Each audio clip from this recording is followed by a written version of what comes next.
Welcome to Birdseeds, and as always, thank you so much for joining me. This is Joe Bird. I've been doing a lot of music recording recently, and that's awesome. Super excited. Been kind of staying focused on it, really kind of putting a lot of effort into it. Really happy with the results that I've been doing. As I've mentioned before on the podcast, we did a session at my buddy's farm. We called it the Scout Run Sessions, where we just set it up in an empty farmhouse and really kind of took our time to place microphones. We even put a microphone in the hallway facing up the stairs to get natural reverb on the drums. And that was last fall. And I've been in my head about it. I keep doing little bits of mixes and I bounce them out and I share them right away. I don't listen back, because I don't know if you're not familiar with studio recording. When it's playing through your DAW, your digital audio workstation, through your monitors, it sounds very different than when you bounce it out to a track and you play it on your car, you play it on your home speakers, your phone, whatever. Very different.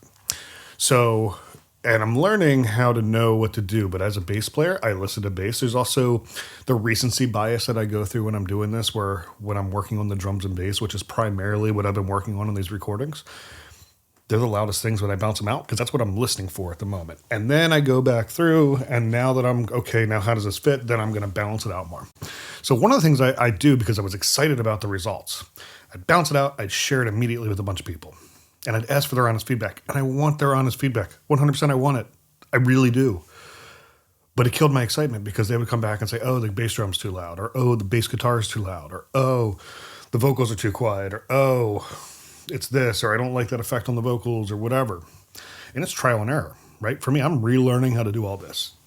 I shouldn't expect myself to know how to do all this stuff. It's been a long time since I did that. First time I've ever done full drums.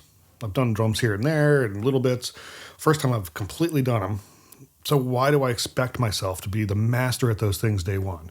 And I do want that honest opinion when I send it around. I absolutely do, because I want it to be the best product. But I let it get in my head when somebody goes, oh, well, this. And they're not even being mean. They're not even being negative. They're just saying, well, hey, when you go back in, the bass is really too loud. It's overwhelming. You can't hear the guitar. Thanks. Appreciate it. I knew that. I listened to it myself after I bounced it out, or after I sent it to you, and I already knew that.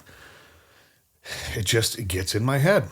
So this last couple weeks, I've done a really good job, in my opinion, of analyzing, going, why is that? Why do I get a little groove and then I stop? And I take 2 or 3 weeks off and I come back, little groove, stop. And it's what I realized was going on, is that I just take that feedback as criticism. It's self-confidence is what it is. It's me just being self-conscious about being good at it, expecting myself to be the best at it, expert at it. Not even just competent at it, just like the best one that's ever done it from day one without doing it in a long time, without all that. Like, that's just not realistic. And I know it's not realistic. It's still the way I feel. So I've been doing a good job, in my opinion, of slowing down, thinking about why it is, and then adjusting my actions. So bouncing it out, listening to it on my own, various speakers, going back in, editing, bouncing out, listening on my own. I shared it all around last night, got some positive feedback. But even if I get negative feedback now, that's okay, because I've really put it into it. And I know that I've put a good product in there, and I probably already know the things that they're going to suggest. In fact, I even sent it and said, hey, I really don't like this guitar tone I'm getting right here. Can we retract that guitar tone? Because I just can't get it the way I want it to sound like. Just in the intro. Sounds great the rest of the song in the intro. When it's all by itself, I just don't like the way it sounds. And I've done a bunch of EQ, I've done a bunch of compression, done a bunch of stuff to it. I just can't get it to where I want. Let's retrack it. That's awesome. That's huge step in the right direction for me. So really happy to be working through that. Really happy to be getting back into the music and recording. It's creativity, it's pride, it's excitement. It's all those things that I sort of don't let myself get. So I'm really excited to be doing it. I got some friends coming over right after this. We're going to get into some mixing on some other projects that are going on from my friend Matt Pless, that if you follow me on social media, you saw we did the audition tape for Tiny Desk for his song. So we're doing some more with him. Super excited to get that going tonight and see where that project goes. But just really excited to be doing it. Another thing I want to talk about is that we're doing work on a beach house, and I went down and I had a punch list of stuff that had to get done. I went down by myself. And I was a little over my head on some of the projects. So long story long, replacing some outlets, 1-for-1 replacements for the outlets are, not moving anything, not rewiring anything, just 1-for-1 replacements or light fixtures. And a little bit of experience doing that, but I don't have a ton of experience doing that. And I went down and just basically said, well, it's got to get done, and I'm the only one here. And I know that for myself, I have no problem in a moment where there's somebody else around me that knows how to do that for sure, that I just acquiesce to them. and say, hey, why don't you do it? You could take it back to music. It could be like a guitar part. Like, well, hey, you play guitar, you play that guitar part, whether I did or not. Or, mixing or recording, whatever it is. If somebody else is in the room or near me or can easily be accessible that already knows how to do that, I have a tendency just to acquiesce to them. Always have.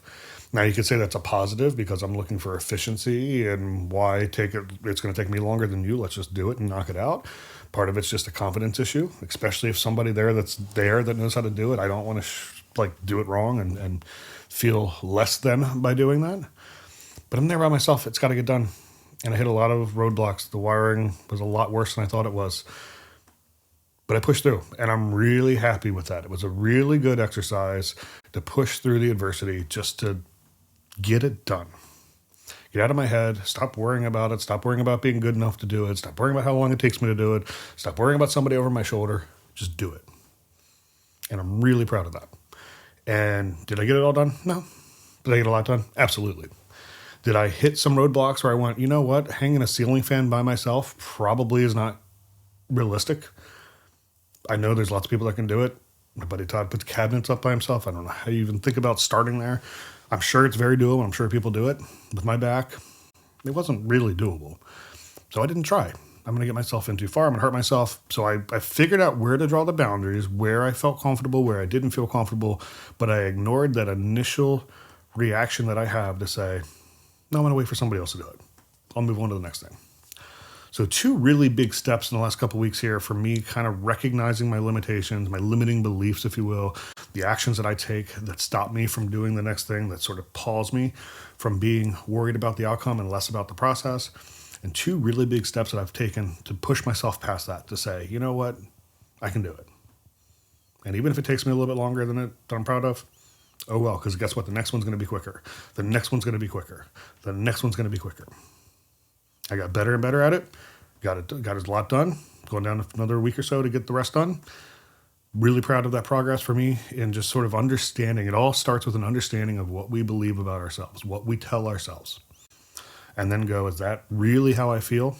No. Is that really how I want to feel? No. Is that how I want to talk to myself? No. So what do I do to break the habit, to pattern disrupt, to get myself doing things the way that I want to be doing them? Thank you for listening, being vulnerable here. I'm very vulnerable on the show. Thank you for listening. It's Birdseeds with Joe Bird. Hope you have a wonderful day. Take care.